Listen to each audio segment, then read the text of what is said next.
بسم الله الرحمن الرحيم. وإذ يرفع إبراهيم القواعد من البيت وإسماعيل ربنا تقبل منا إنك أنت السميع العليم ربنا واجعلنا مسلمين لك ومن ذريتنا أمة مسلمة لك وأرنا مناسكنا وتب علينا إنك أنت التواب الرحيم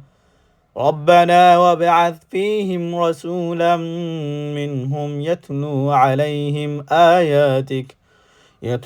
عليهم آياتك ويعلمهم الكتاب والحكمة ويزكيهم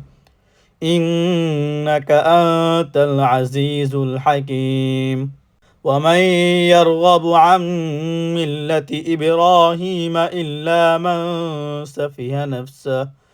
ولقد اصطفيناه في الدنيا وإنه في الآخرة لمن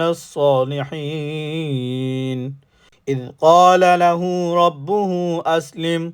قال أسلمت لرب العالمين ووصى بها إبراهيم بنيه ويعقوب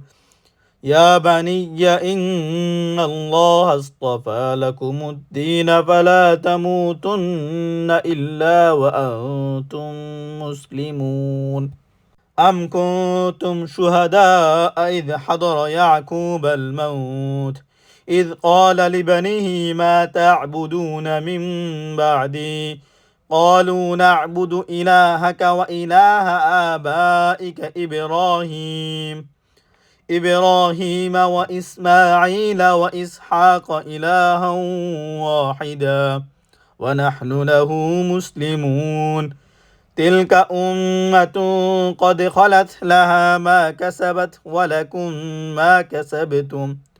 ولا تسألون عما كانوا يعملون